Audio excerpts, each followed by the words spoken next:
warahmatullahi wabarakatuh. Halo semuanya, apa kabar sahabat FIB? Selamat datang kembali di podcast resmi Fakultas Ilmu Budaya. Ini dia Renjana Hub, tempat paling jujur untuk rindu yang tidak sempat terucap.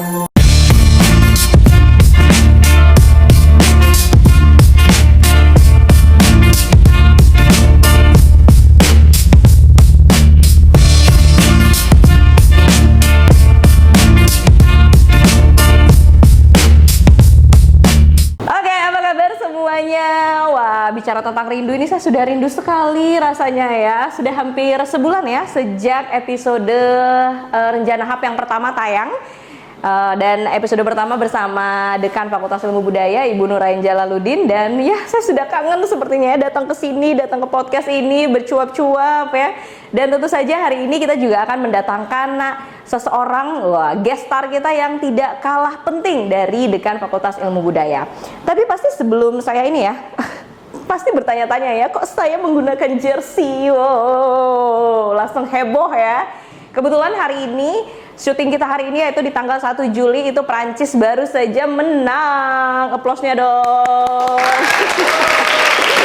Ya, menang ya melawan Swedia 3-0. Dan kita memang lagi euforia Piala Dunia ya. Jadi kebetulan kita semua di sini pakai baju jersey tim favorit kita ya.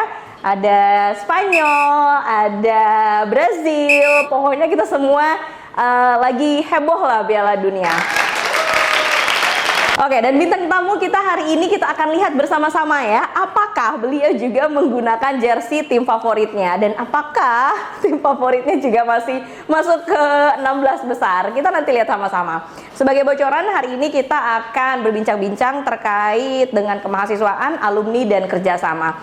Dan tidak usah berlama-lama lagi, langsung saja kita panggilkan, ini dia Wakil Dekan 3 Bidang Kemahasiswaan, Alumni dan Kerjasama, Pak Jainul Yusuf.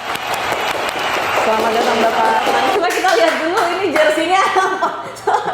Jersinya apakah negara yang masih? Selamat datang Pak. Sedikit tereliminasi sebenarnya.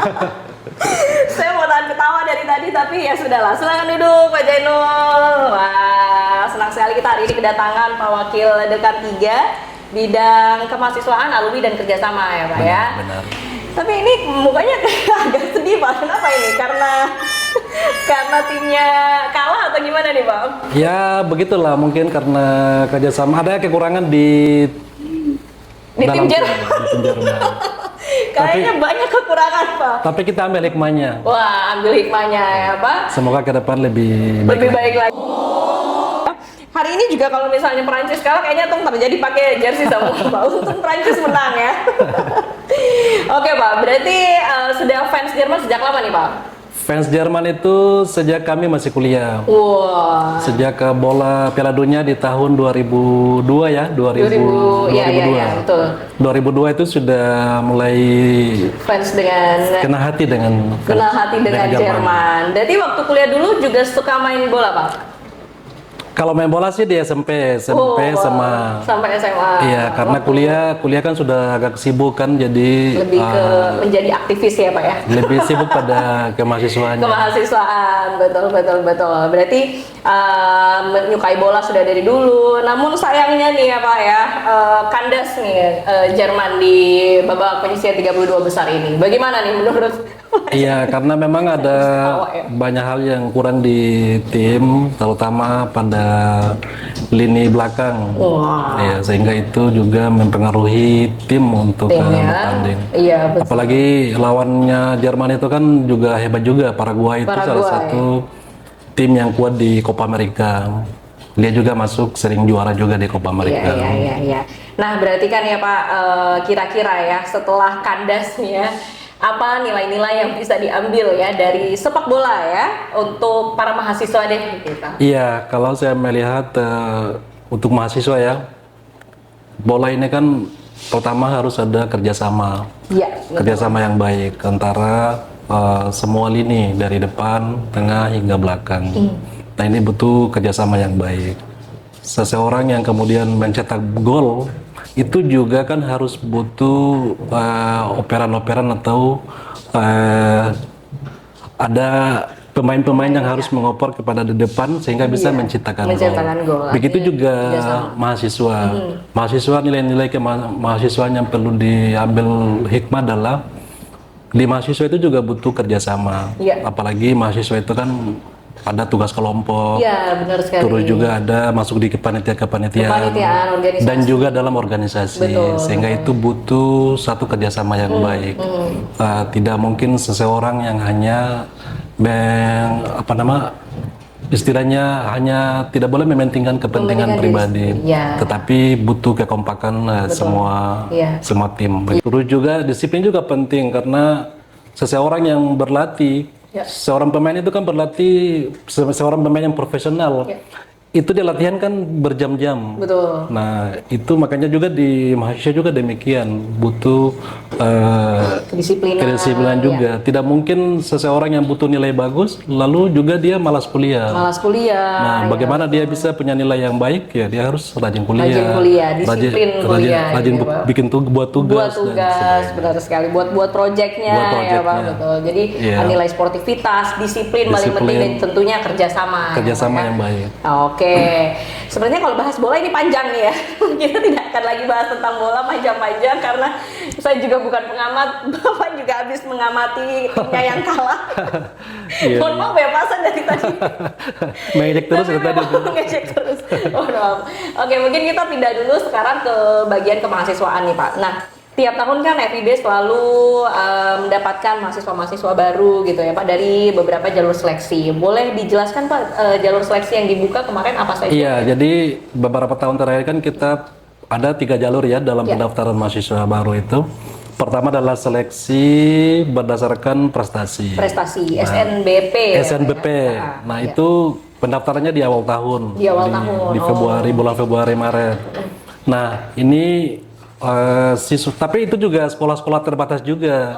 Kalau sekolah-sekolah yang unggulan pendaftarannya lebih banyak.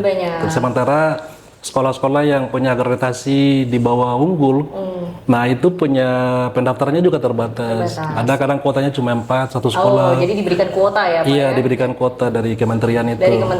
Nah, sendiri. dari situ ada nilai-nilai prestasi, misalnya lapornya bagus, terus juga dia berprestasi pada bidang seni, bidang olahraga dan sebagainya. Nah, itu bisa mendaftarkan diri, sehingga itu tidak melalui tes kan? Melalui tes, betul. Jadi kuotanya terbatas. Nah, di situ kita kemarin untuk FIB itu lulusannya sekitar 70-an, hampir 70 orang. Terbanyak itu ada di sastra Inggris. Sastra Inggris itu ada penuh 40 ya, sekitar 40. Karena kuota di FIB itu per tahun itu ada di sastra Inggris itu 3 kelas, 120. Nah, sementara untuk sastra Indonesia itu kuotanya 30. Nah, lalu kemudian ilmu sejarah itu kuotanya 40. Antropologi sosial juga 40. Nah, terus juga ada jalur mandiri, UPW maksud saya, UPW itu kuotanya 30. Jadi, itu untuk dijaring dari semua jalur seleksi? Semua jalur seleksi. Nah, tapi yang diambil kan pertama itu sekitar berapa? Dia 20% diambil dari 40. Misalnya ilmu sejarah kuotanya 40, itu hanya lulusnya sekitar 12 orang saja. Untuk satu jalur itu. Satu jalur itu. Ya, betul. Nah, untuk sastra Inggris dia sekitar 40-an. Betul. Nah, untuk ilmu budaya di SNBP itu memenuhi hampir kuotanya. Hampir memenuhi. Iya, karena saya lihat 40, terus juga di ilmu sejarah itu mendekati. Sasindo juga demikian. Begitu juga dengan antropologi sosial dan juga UPW. Untuk jalur yang kedua, jalur namanya SNBT, seleksi berdasarkan tes. Nah, ini mereka mendaftar.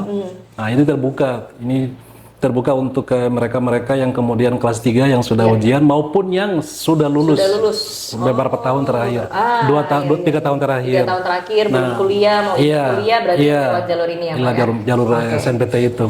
Nah, kuota juga dia lebih besar dia.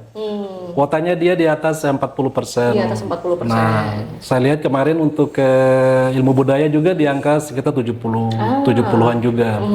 Nah, dan juga prodi-prodi lain juga demikian sama juga. Kuotanya hampir memenuhi. Iya. Untuk jalur mandiri. Ini jalur yang mandiri, nih. Mandiri ini dibagi 2 mandiri. Ada mandiri 1, ada mandiri 2. Oh, ada gelombang 1 dan gelombang 2 berarti ya Pak? Iya, itu jalur mandiri kemarin juga sudah diumumkan. Juga kelulusannya juga hampir tipis ya dengan memenuhi kuota yang diberikan oleh universitas. Ya, sementara ini ada tes untuk jalur mandiri tahap kedua. Nah, ini sudah masa tes ya Pak, karena tes sudah ditutup ya beberapa hari lalu. Ya, dari kuota yang diberikan FIB yang tadi 120 tambah 30 150. Lalu tambah lagi 40 ilmu sejarah, Sasindo 70. Jadi ada sudah tambah, jadi ke 5 prodi ini ada sekitar 260 kuota yang diberikan. Nah, kita menunggu di jalur mandiri ini apakah semuanya memenuhi ataukah masih kurang begitu. Kalaupun kurang mungkin nanti kita evaluasi kira-kira kekurangannya apa begitu.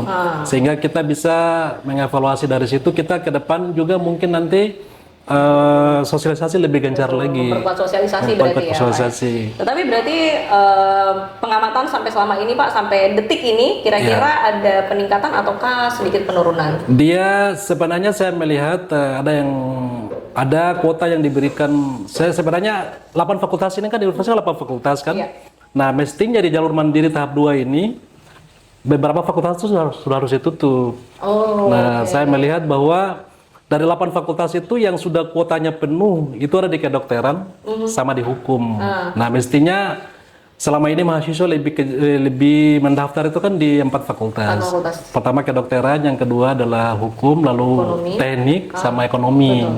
Nah, kami kalau saya supaya FIB dan beberapa fakultas lain itu kuotanya memenuhi, maka mestinya pihak rektorat atau pihak dari biro akademik itu harus sudah menutup pada fakultas teknik sama teknik sama ekonomi itu juga harus ditutup, sehingga fakultas-fakultas yang memang agak sedikit turun peminatnya bisa bergeser, bisa mendaftar di situ semua kan. Menjadi evaluasi lagi ya Pak. Dan mungkin ini saran-saran kita juga untuk universitas gitu Tapi kami berharap, kami juga optimis bahwa kuota juga akan terpenuhi. Sebenarnya juga pengaruh perusahaan ini yang membuat mahasiswa membuat siswa setelah keluar dari SMA itu atau SMK atau Alia, Madrasah Alia itu mereka berbondong-bondong lari ke tambang. Lebih memilih untuk kerja gitu itu yang menjadi evaluasi kita, pimpinan fakultas dan juga universitas, sehingga mungkin ke depan kita lebih gencar lagi untuk melakukan sosialisasi di seluruh kabupaten kota. Karena kita di Fakultas Ilmu Budaya itu di tahun 2026 ini kita telah melakukan sosialisasi di beberapa kabupaten kota. Misalnya di Ternate, lalu juga di Tidore itu di bagian Oba, Oba Utara, Oba Tengah, Oba dan Oba Selatan. Lalu Sula juga tidak utuh. Kita hanya berpusat pada ibu kota. Sementara yang di Pulau Mangoli itu tidak sosialisasi. Nah, berikut juga di Halsa juga kita tidak turun sosialisasi. Taliabu juga tidak turun sosialisasi. Di Halabar juga kita cuma hanya mengambil sosialisasi di bagian Jalur Selatan, Sidakoli dan sekitarnya. Lalu Halu juga tidak utuh, tidak sampai di Galela, tidak juga NC di hanya di sekitar Tobelo Kota. Sementara di Haltim juga kita turun sampai di Subaim saja. Maba dan Buli itu kita tidak turun. Lalu kemudian di Morotai juga tidak utuh. Tidak full juga. Ini menjadi evaluasi kita sehingga kita ke depan nanti kita akan full seluruh kabupaten kota. Tapi yang sosialisasi yang paling baik juga sebenarnya ada di media sosial. Berarti podcast ini termasuk bagian sosialisasi ya Pak ya? Bagian dari sosialisasi juga. Selain podcast, selain juga ada media Facebook, IG dan Instagram, juga TikTok. Jadi teman-teman jangan lupa follow ya IG dan Facebook dan juga TikTok FIB Unhair. Amin, betul. Berarti tadi berbicara tentang sosialisasi, berarti sekarang Pak Wadek akan berfokuskan untuk lebih masif ya sosialisasinya. Turun ke kabupaten kota lebih masif lagi. Dan ini teman-teman dosen ya Pak yang turun atau kamu? Yang turun kemarin itu hanya ketua prodi dan dosennya. Nah, kita berharap ke depan itu juga kita mungkin melibatkan mahasiswa. Karena siswa itu lebih pada dekat itu kepada mahasiswa. Teman-teman sebayanya karena begitu. Seumuran kan. Kakaknya, seniornya itu mereka lebih dekat gitu. Lebih dekat begitu. Itu yang kurang di kita. Nah, sehingga kita juga ke depan juga lebih itu. Lalu kurang kita juga adalah tidak sedetail yang kita jelaskan. Nah, misalnya kita kan mesti harus menjelaskan lebih detail lagi terkait dengan profil daripada Fakultas Ilmu Budaya. Misalnya kita mesti juga menjelaskan lebih detail soal ketika nanti mereka menyampaikan kepada siswa atau sekolah di sekolah-sekolah itu adalah kira-kira prodi sastra Inggris, misalnya prodi sastra Inggris gelarnya SS. Sastra Inggris, sastra Indonesia itu gelarnya SS. Lalu ada ilmu sejarah, SHUM. Lalu juga kemudian antropologi, SOS. Lalu UPW itu gelarnya adalah AMD PAR. Betul, karena D3. Lalu kemudian kita juga menjelaskan juga terkait dengan beasiswa. Beasiswa kita ini kan banyak macam-macam. Bermacam-macam. Ada KIPKA, ada KIPKA, ada juga beasiswa unggulan, ada juga beasiswa Bank Indonesia. Lalu juga ada beasiswa tambang. Nah, ada juga beasiswa Pemda. Nah, itu juga kita mesti sampaikan kepada siswa-siswa.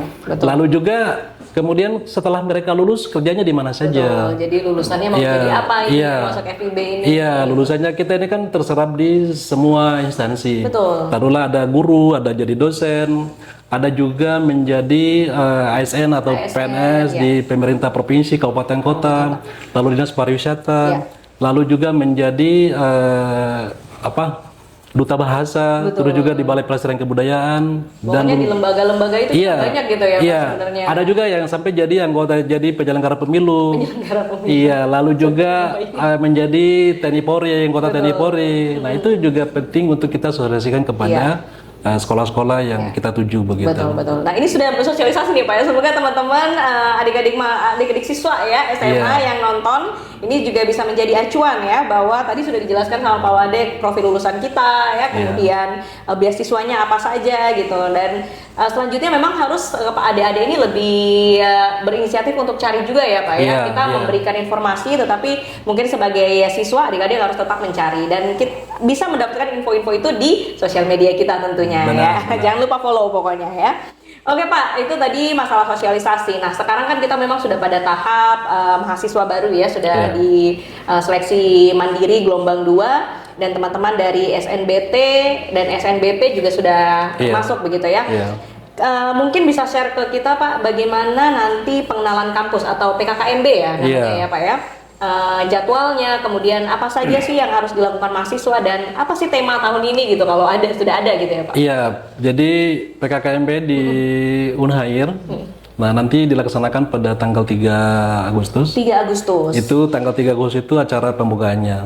Jadi di situ acaranya ada penyerahan mahasiswa dari pimpinan rektorat kepada fakultas-fakultas, 8 fakultas. Lalu juga penyamatan alma mater ya, ditandai dengan penyamatan alma mater. Lalu kemudian juga ada sambutan dari ketua PKKMB, lalu juga ada rektor, lalu juga ada ruang diberikan kepada Ibu Gubernur. Oh, Ibu Gubernur nanti akan datang ya Pak ya? Akan datang juga untuk memberikan semacam kuliah umum. Acara nanti. Semangat-semangat untuk adik-adik mahasiswa baru gitu ya. Iya, betul. Lalu di hari kedua, kan acara per hari pertama kan di lapangan Gambesi. Lapangan sepak bola Gambesi.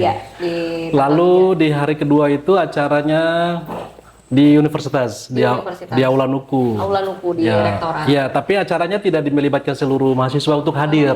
Tapi dia hybrid kan, jadi ada yang datang, ada juga lewat Zoom. Lewat Zoom dan juga lewat YouTube dari Unhair. Di situ narasumbernya nanti ada dari Pak Rektor sendiri menjelaskan terkait dengan perkembangan global hari ini, perkembangan dunia industri yang memang harus mahasiswa tidak boleh ketinggalan di situ. Lalu kemudian selain Pak Rektor ada juga Warek 1, Warek 2, Warek 3 menjelaskan terkait dengan tupoksi mereka, bagaimana cara membayar UKT-nya. Lalu juga ada Warek 1 juga menjelaskan terkait dengan moralitas ya, soal ini kepada mahasiswa, etika dan sebagainya. Lalu juga ada Warek 3 terkait dengan kemahasiswaan. Selain itu Pak Warek 3 juga ada dari BEM Universitas yang nanti akan menjelaskan terkait dengan kemahasiswaan dan juga kerjasama. Lalu di hari ketiga, selain itu juga di hari yang sama juga ada narasumber juga terkait dengan bagaimana terkait dengan Pancasila, terkait dengan undang-undang. Nah, itu dijelaskan juga di sana. Iya, biar mahasiswa kita tetap semangat patriotismenya tinggi ya Pak ya. Menghadirkan narasumber dari Korem. Oh, oke. Korem 152 Babula. Nah, selain itu juga narasumber bagaimana dilarang soal bullying dan sebagainya, pelecehan seksual dan sebagainya, itu juga akan disampaikan oleh PKKS ya, yang dari universitas. Iya. Wah, ini penting sekali memang. Iya, ini penting. Topik itu ya Pak ya. ya. Iya. Dan di hari ketiga? Di hari ketiga itu kita sudah dikembalikan kepada fakultas masing-masing. Nah, sehingga itu penyambutannya nanti kami dari fakultas itu akan membentuk panitia. Si hari 2 sudah dibentuk. Lalu kemudian di hari pertama di fakultas itu nanti narasumbernya juga dari fakultas. Ada ibu dekan yang nanti mengisi terkait dengan bagaimana kuliah di fakultas. Lalu ada Wadek 1 juga menjelaskan terkait dengan SIMAK, terkait dengan penggunaan bidang akademiknya. Iya, bidang akademiknya dia. Bagaimana cara pencapaian kuliah sampai selesai itu bagaimana? Kira-kira. Iya, Wadek 1. Kemudian Wadek 2 juga terkait dengan pembayaran UKT di fakultas. Fakultas itu nanti Wadek 2 menjelaskan terkait dengan UKT, bagaimana pembayarannya di universitas seperti apa. Menjelaskan. Nanti juga ada Wadek 3 juga menjelaskan terkait dengan kemahasiswaan dan bagaimana cara berorganisasi yang baik dan benar.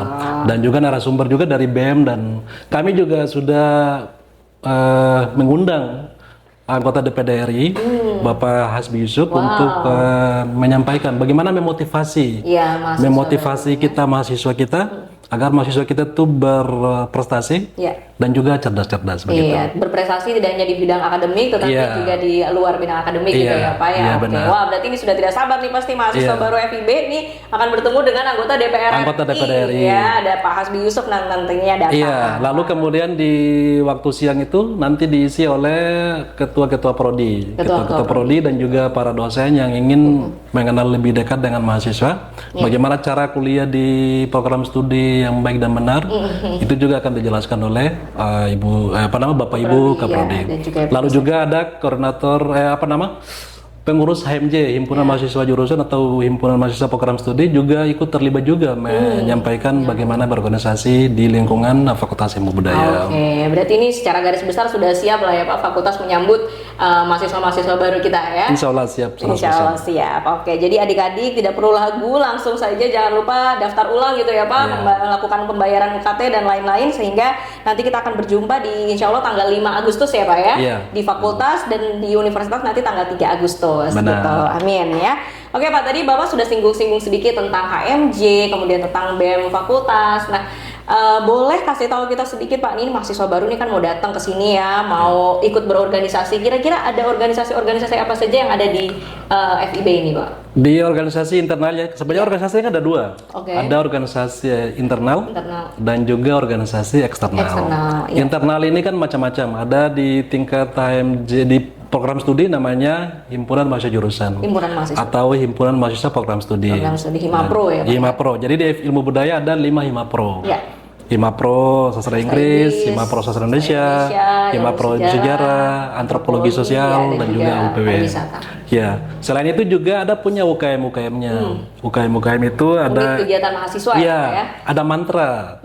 Mantra itu apa itu Pak? Mantra itu satu organisasi yang kemudian membidangi soal wartawan begitu, pers mahasiswa. Pers mahasiswa. Jadi mereka nanti yang merekrut orang-orang yang berprestasi atau mahasiswa berprestasi yang kemudian yang lebih senang kepada jurnalistik. Jadi jebolan-jebolan di media-media cetak dan online itu kan banyak jebolan juga dari mantra. Ya, betul teman-teman. Ada yang sudah masuk di Mulut Pos, ada juga di media-media online itu cukup banyak lulusan-lulusan dari mantra. Lalu juga ada mantra ada selain organisasi UKM itu ada juga Lexas ya Pak? Lexas juga punya aktivitas di bidang seni. Betul. Bidang seni suka menyanyi, main drama, puisi dan lain-lain bisa masuk ke Lexas. Nanti dilatih di situ ya.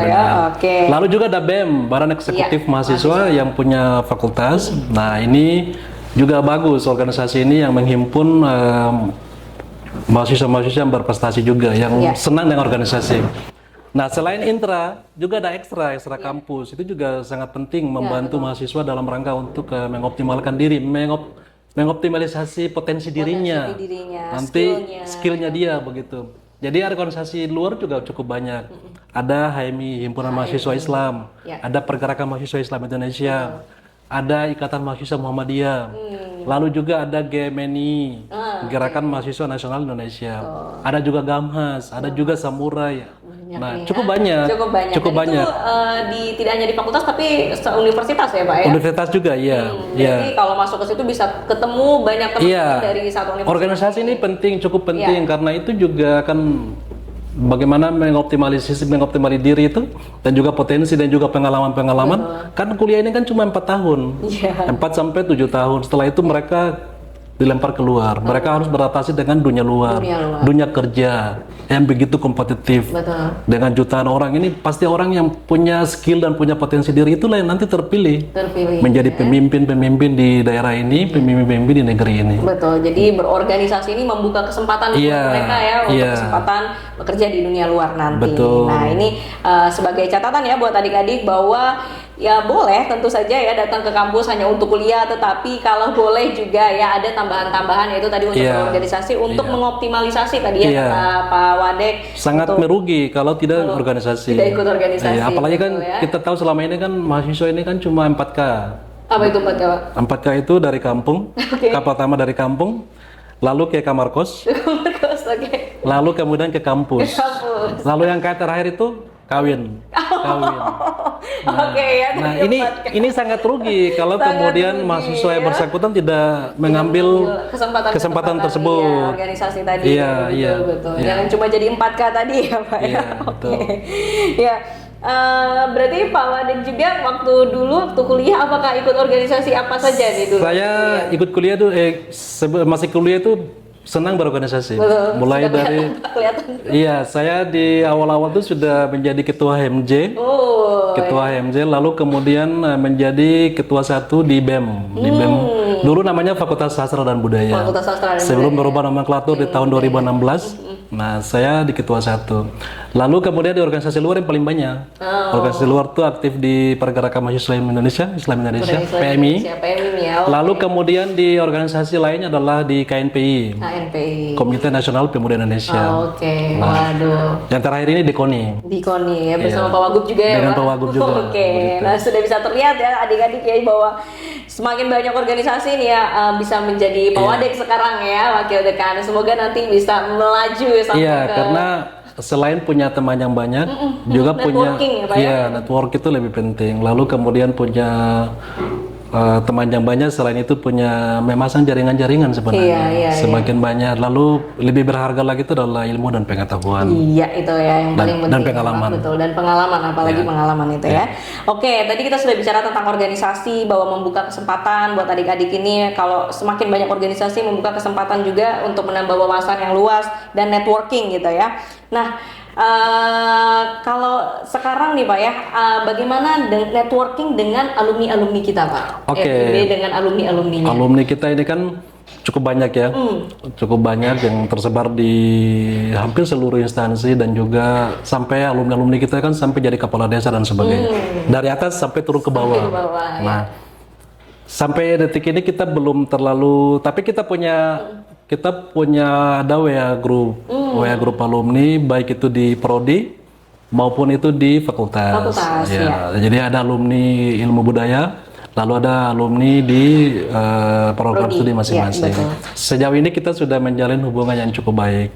Hanya saja belum terlalu, ada yang masih kurang lah begitu, karena kita masih kurang pada temu-temu alumni. Nah, jadi kita nanti akan ke depan mungkin kita merancang untuk membuat temu alumni Fakultas Ilmu. Sejauh ini yang dibangun itu baru di program studi. Di fakultas ini. Program studi sepertinya kuat ya Pak ya? Iya, program studinya kuat. Ya, karena itu aktif kan di grup itu aktif. Dan karena mereka tersebar di mana-mana, nanti kita cari satu ruang atau waktu yang tepat untuk kita bisa membuat kegiatan temu alumni. Karena fakultas ya, temu fakultas ya. Iya, fakultas. Karena alumni ini lebih bergerak pada sosial kemasyarakatan lah. Itu yang jauh lebih penting.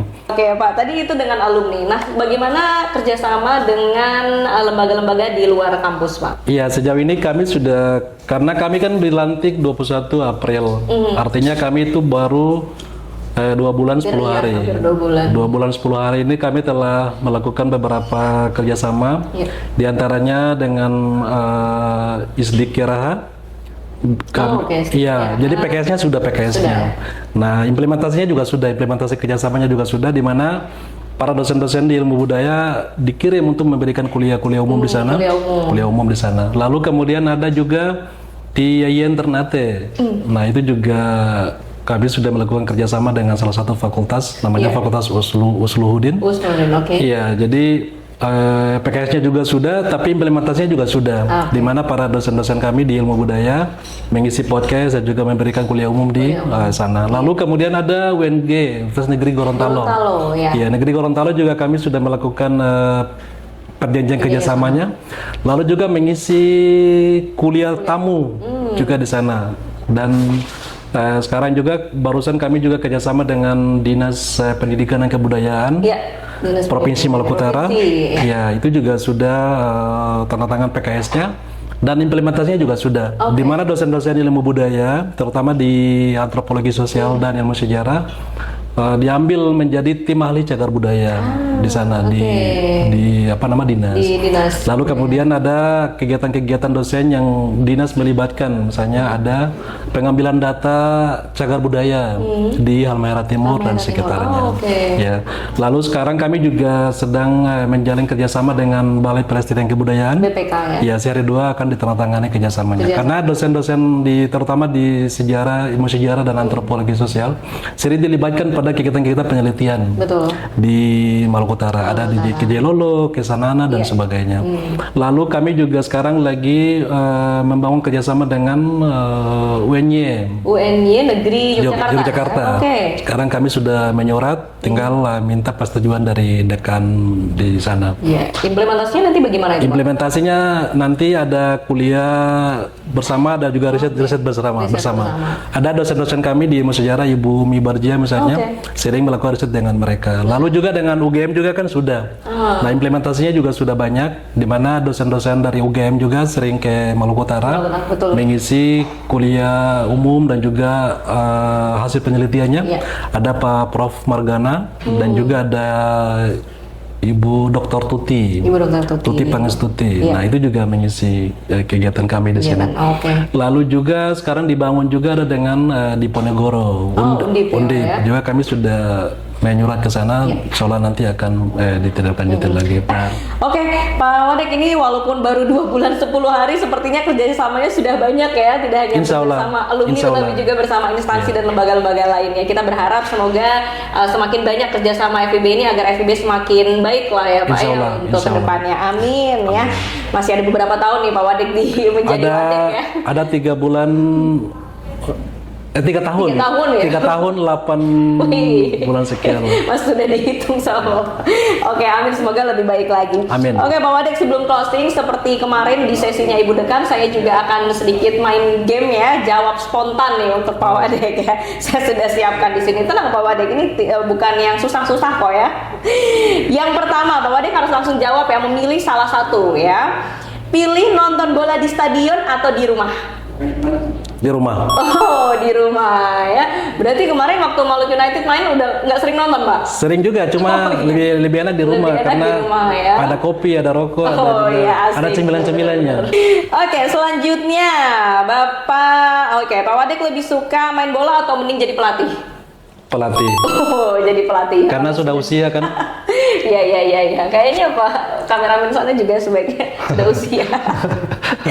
Oke, selanjutnya Bapak pilih organisasi atau ikut lomba?